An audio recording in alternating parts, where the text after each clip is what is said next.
But religiously there are three main groups: the Indian Hindu, the Indian Christian, and the Indian Muslim. Religiously, three main groups. Racially, dozens of different kinds. Among the Hindus, dozens of different kinds. Among the Muslims, dozens of different kinds. Races. So these three main groups, if you tell there are three different types of religions. There's an Indian Hindu, Indian Christian, Indian Muslim. And now, what is the main difference between the three? Actually, the guy is thinking that you are educating him. But this is how you brainwash people. You know, you program people. You make them to accept in a story form. You're telling the guy as if you're telling a story, as if you're educating the guy. He says, you know, there's an Indian Hindu, Indian Christian, Indian Muslim. What is the main difference between them? Yes and no. So he says, you see, the Indian Hindu, in his philosophy of religion, he believes in God's incarnates, meaning God coming down to earth as a man. That's the Hindu philosophy. And in that system of incarnation, God taking human form, they believe that Rama was the seventh incarnation of God. Krishna was the eighth incarnation of God. Buddha was the ninth incarnation of God. And they believe in endless incarnations. See the Hindu reasons. And his logic is very good. His logic is very good. The Hindu, he's a very logical person. Give him that credit. He says that God Almighty is so pure, He's so holy, He's absolute holiness. We agree with him. Al-Quddus, the Holy One. This is one of his attributes in the Quran. He's Al-Quddus, the Holy One. So the Hindu also says His absolute holiness. He is like a holy robo. Now that holy robo, that's how he thinks now. What does he know? How man feels. Well, let's say he sees a beautiful young thing. What does he know how the man feels? Does he feel the way man feels? Probably not. Then say, what right has he to lay down rules for us? What does he know? Like somebody jokingly remarked about the Pope. Pope. See, the Pope made his pronouncement on the pill, birth control, pill. So somebody remarked that the guy who doesn't play the game, what right has he to lay down the rules? Does he play the games we play, the Pope? No. Then what right has he to tell us? Fertile period and infertile period, what the hell he knows about fertile and infertile. Similarly, the Hindu reasoned, he said, look, does God play the games we play? Probably not. Then what right has he to tell us? Thou shalt not covet thy neighbor's wife. What does he know what is to covet? So to be qualified, he should come down to earth as a man. He is born like any other human child. And as he's growing up, somebody is playing fool with his mother in the absence of his father. And you know how he grades, how he feels. As he's growing up, somebody is playing fool with his sister. Now he knows how it feels. Now he's married, somebody wants to pinch his wife. Now he knows how it feels. So he's qualified. Now he's qualified to tell you, thou shalt not commit adultery, because he knows what adultery is. Thou shalt not covet thy neighbor's wife, because now he knows what it is to covet. He's qualified. Now that is the Hindu idea for justification for incarnation, God becoming a man. The Christian, he says that before Jesus, God did not incarnate. After Jesus, he will not incarnate. He will not take human form. He is the only incarnation, meaning only time that God came down to earth as a man, he came in the form of Jesus Christ. What does the Muslim say? The Muslim says God does not incarnate at all. He doesn't become human at all. What does he do? He chooses a man from among men, one of us, flesh and blood in all respects. But that person is so finely attuned, he is so sincere to God, that whatever God Almighty commands him on a higher spiritual level, what we call revelation, the electromagnetic waves of the spiritual world, that person hears those signals, those messages, and he conveys them to us on our human level, sound wave.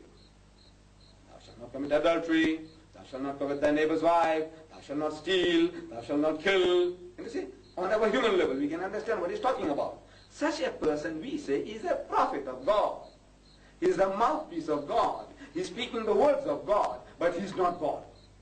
So the Hindu believes in many incarnations, the Christian believes in one incarnation, the Muslim believes in none incarnations.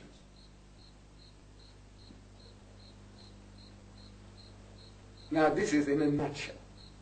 See, the Muslim reasons that how can the Almighty, how can the ocean be contained in a bottle? The Almighty, in a little puny thing like you, this. No, this is the Muslim concept. This is not. God does not become a man, and it is not necessary for God to become a man to understand the problem of man, because this logic is true. It's logical, but it's not true. If it is true, then God must become a monkey to understand the problem of a monkey. He must become a donkey to understand the problem of a donkey. He must become a cockroach to understand the problem of a cockroach. What kind of a God is this? He says, no. The Creator knows what He has made. If you made the table, you know what the table is. You don't have to become a table to understand a table. If you made the beetle Volkswagen outside, you don't have to become a beetle Volkswagen to understand a Volkswagen. The Maker knows what He has made. If God made us, He knows, and as such He is qualified, and He has the authority to dictate to you, to tell you how this machine ought to behave. He has a right to give you instructions. He doesn't have to become a man to understand the problem of man. Now about 100 years ago, when we came to this country, the average Indian was 80% Hindu, 20% Muslim, and 1% Christian.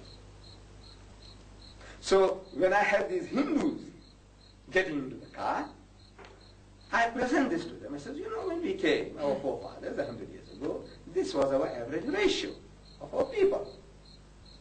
But I said, today, you know what? The Muslim is still 20% of the Indian population.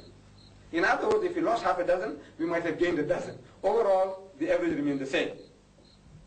But the Christian has jumped from 1 to 17% in the Indian community. 1 to 17. So I'm asking, where did the other 16% come from? In a flying saucer? From outer space? No. He agrees quickly. He says, it's from the Hindu. So the question arises, why is it that the Hindu is getting converted and the Muslim is not getting converted? Not in total. I mean, we can also lose our sons and daughters, which we are. You see? But if we lost half a dozen, we might have gained a dozen. So overall, the average has still remained the same. But the Hindu has been reduced by 16% in the past 50 years, not 100 years.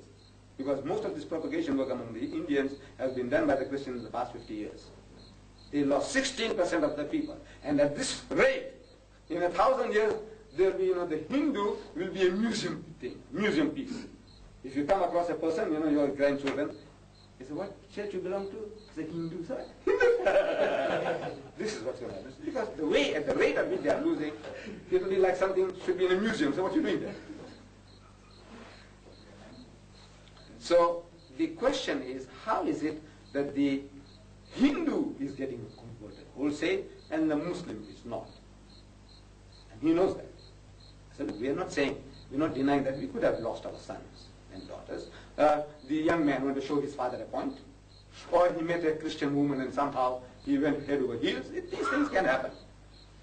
Or sometimes people can be brainwashed, or mixed marriages. We married non-Muslim women for the marriage of convenience. We converted the woman, and she was neither here nor there. She was neither fish nor fowl, and the marriage broke up, and your Mohammeds and your Fatimas and your Khadijas gone back again with the mother to the church and Christianized. It's happening again and again. We are losing thousands that way. These marrying, outside Islam. You marry a colored woman, beautiful thing. Right, and the marriage doesn't work out. Look, among ourselves, there are times when marriages don't work out. And there are more chances of the marriages breaking if the woman is from the other side. Culturally, her stance from everything is different. She's used to jiving and, going around with this guy and that guy, half a dozen guys she has experience, and now you think, you got everybody's chewed bones, now you put it around your neck, make a garland out of it, and the garland doesn't work. So, where do your children go? Back again. She goes back to her aunties, her grannies, and your little ones she's going to church, they also go to church. So we have been losing that way, you see. But as a people, as a whole, we are immune to conversion, as a whole. So what makes it that the Hindu is getting converted and the Muslim not?